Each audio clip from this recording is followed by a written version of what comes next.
Hey there, good morning. It is Sunday and I'm here in the hospital with my dad. He's been here since Wednesday morning when he had a seizure-like event at home around 6:30 in the morning. Um, he's been here since then. The ambulance brought him in and he's had an MRI and several different CT scans and an EEG and lots of blood tests and blood pressure tests and blood sugar tests and all the things. And at this point, we still don't really know exactly what happened. The EEG didn't reveal patterns that showed a seizure, although the EEG was given while he was sort of in motion and really agitated, and it was many hours after the event, so it doesn't necessarily rule out a seizure. And this MRI was incomplete because he was agitated, and so they didn't fully finish the scan. It didn't reveal a stroke. So at this point, we don't really know exactly what happened, and it seems like we may never know. Along the way, there were several different adventures, including having to be catheterized twice, I guess 3 times if you count the time that they were unsuccessful, and all the complications that come with that.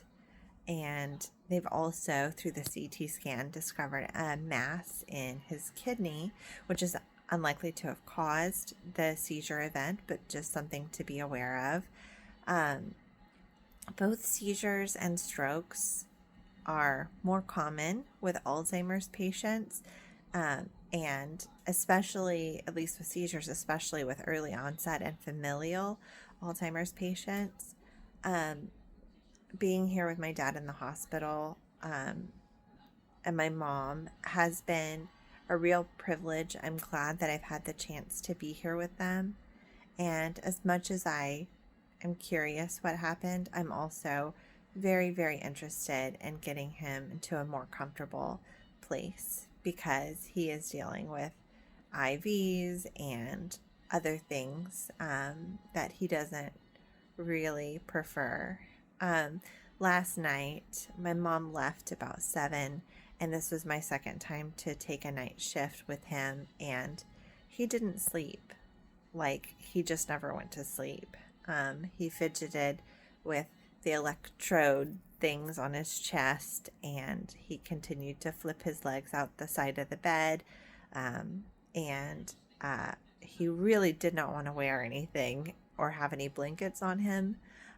So the alert went off several times, bringing the nurse into the room because he'd pulled an electrode off or his legs were hanging off or whatnot. And of course, I did my best to keep his hospital gown on him. The nurse finally turned down the temperature in hopes that a colder temp will make him more likely to want the gown on.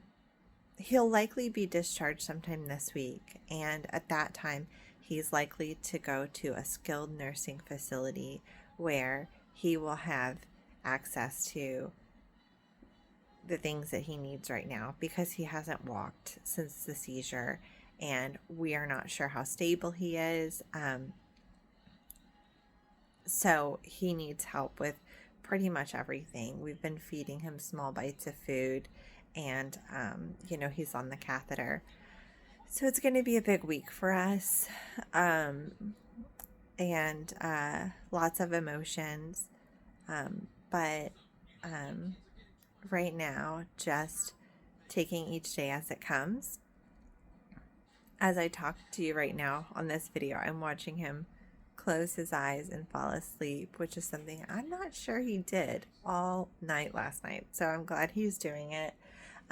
It's about 8 a.m. and I'm sitting here with my cup of coffee, starting a day with what sleep I got, and hoping that we get a chance to nap throughout the day.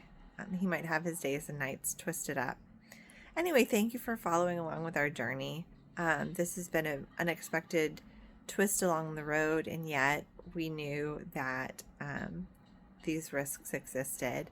And it's made me think a lot about what I want for myself if I find myself in the same position at some point in the future. I'm really grateful to have a loving and supportive family, and we've really banded together. And I'm also really, really impressed with and proud of my mom for the social support network that she's built. She's got such wonderful friends and family relationships, and as she sat here in the hospital dealing with all of this, her phone was just going off like crazy from all the friends who were reaching out to show support or family members that wanted to stop by and help. So huge lesson there. Really, really good move on my mom's part to have always been such a good friend and curious companion for those in her life. And anyway, I'll keep you posted over the next week as we learn more and as we deal with this transition.